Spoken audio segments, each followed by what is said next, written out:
जागरण है। पुनर्जागरण असल में 9th में पढ़ जाना है हम लोगों को, लेकिन 9th में उतना टाइम नहीं मिल पाता है कि आप लोगों को हिस्ट्री का कंटेंट दे पाया था। ठीक है, क्योंकि टाइमिंग का कमी है, तो इसलिए हम बेसिक में जो हिस्ट्री पढ़ाते हैं उसको पुनर्जागरण हो, द्वितीय विश्व युद्ध, प्रथम विश्व युद्ध, अमेरिकी क्रांति, फ्रांसीसी क्रांति, इंग्लैंड की राजकीय क्रांति, ये सब हम बेसिक में पढ़ा देते हैं। अब बहुत स्मॉल में पढ़ा देते हैं ताकि आपको बस मोटा मोटी एक आंकड़ा हो जाए कि ये चीजें घटित हुई थी, और फिर वहां से पढ़ने में आपको इजी लगेगा। अब उसको डिटेल में हम नहीं पढ़ाने जाएंगे, फिर डिटेल में पढ़ाएंगे साल भर पढ़ाते रह जाएंगे, फिर दिक्कत हो जाएगा। अब जैसे ऐसे नहीं होता है, बस जान लीजिए कि ये घटनाएं हुई हैं, बस बात खत्म, इससे ज्यादा जानना नहीं है। मेन अपने टॉपिक पर हम लोग आएंगे यूरोप में राष्ट्रवाद से। तो यहाँ पर हम लोग क्या पढ़ने जा रहे हैं, ये केवल और केवल रियलाइज करना कि ये घटनाएं हुई है, और इसके बाद का टॉपिक है यूरोप में राष्ट्रवाद। ठीक है, तो पुनर्जागरण काल जो होता है ये आरंभ होता है इटली से।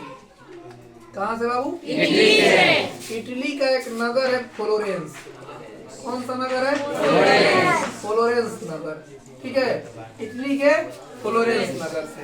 अच्छा, ये क्रिया आज से नहीं, मतलब ये एकाएक फ्लोरेंस नगर से पुनर्जागरण स्टार्ट हो गया, ऐसी बात नहीं है।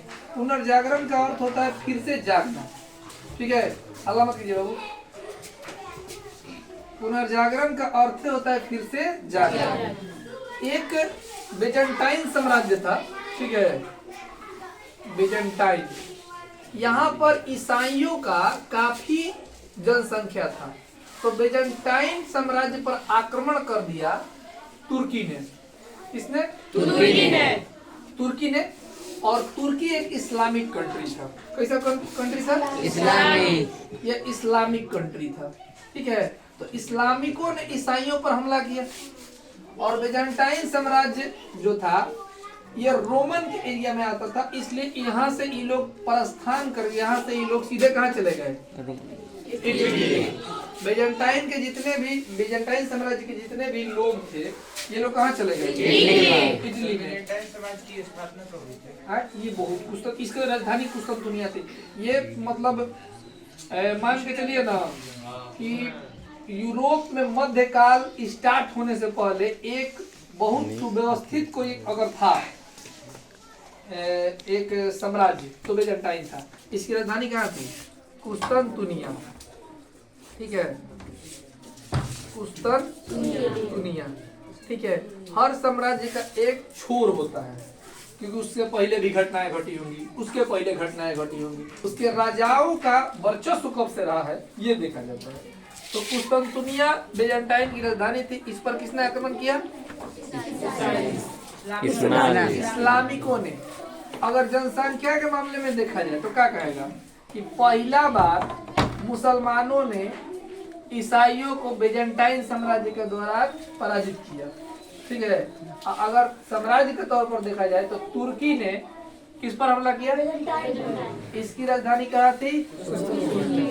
कुस्तुनतुनिया। तुर्की का आज का राजधानी अंकारा है। ठीक है, और इसका व्यावसायिक राजधानी इस्तांबुल है। है बाबू? इस्तांबुल है। जैसे भारत का राजनीतिक राजधानी दिल्ली, भारत का राजनीतिक राजधानी दिल्ली, व्यावसायिक राजधानी मुंबई। समझे ना? जहाँ पर पैसा का लेन देन बहुत ज्यादा है, मतलब जहाँ से वित्तीय व्यवस्था चलता हो, व्यवसायिक, समझे ना? और जहाँ से राजनीतिक व्यवस्था चलता हो, कौन सा हो जाएगा? नई दिल्ली। समझे ना? नई दिल्ली। तो कुस्तुनतुनिया बिजेंटाइनों की राजधानी थी, और तुर्की का आज का राजधानी अंकारा, इस्तांबुल उसका व्यवसायिक राजधानी है। तो इस्लामिकों ने अगर धर्म के आधार पर देखा जाए तो इस्लामिकों ने किस पर आक्रमण किया? ईसाइयों पर। अगर साम्राज्य के स्थान पर देखा जाए तो तुर्की ने किस पर आक्रमण किया? बिजेंटाइन पर। ये लोग पिटा के थुरा के कहाँ भाग गए? इटली में जाके बेचारे शरण लिए। ठीक है, शरण लिए, और वहां पर ये लोग आकलन करने लगे कि हमारी हार का मुख्य कारण क्या था। ठीक है, तो इसका मुख्य कारण था धर्म के प्रति ज्यादा निर्भरता। ये लोग धर्म के प्रति ज्यादा निर्भर हो गए थे। जो बात सुनना है पोप को सुनो। पोप मतलब पोप मतलब जैसे नहीं, हम लोगों में जैसे पंडित जी होते हैं, अब पंडितों के बीच एक हेड होता है महंत, उसी तरह ईसाइयों में फादर होते हैं और फादर का हेड होता है पोप, समझ रहे ना? पोप, तो वो लोग पोप का सुन रहा था। सारा कानून नियम कानून कहाँ से चलता था? गिरजा घर से चलता था, ठीक है। उस बहुत अधिक किस पर आश्रित हो गए थे? धार्मिक चीजों पर, ठीक है। तो उन्होंने कहा कि नहीं, इसको हम लोग को नेग्लेक्ट करना पड़ेगा, धार्मिक चीजों को हम लोग को बहुत ज्यादा बढ़ावा नहीं देना पड़ेगा। तो पहली बार पुनर्जागरण यानी कि फिर से जागने की प्रक्रिया, यानी विज्ञानवाद के तरफ जाना, धार्मिक चीजों को छोड़ के किसके तरफ जाना? विज्ञानवाद के तरफ जाना ही क्या कहलाया?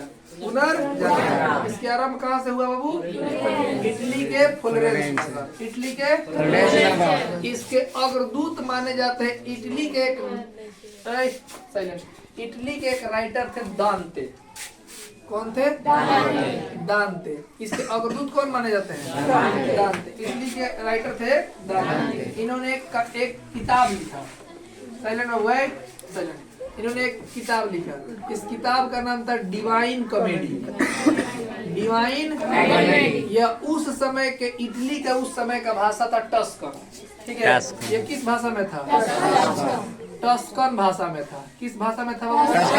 टस्कन भाषा में। किस भाषा में था? डिवाइन कॉमेडी किसने लिखा? दांते ने। यह कहाँ के निवासी थे? इटली के फ्लोरेंस नगर के। इटली के फ्लोरेंस नगर के। पहली बार पुनर्जागरण से संबंधी कोई पुस्तक मिला है तो कौन है? Divine comedy.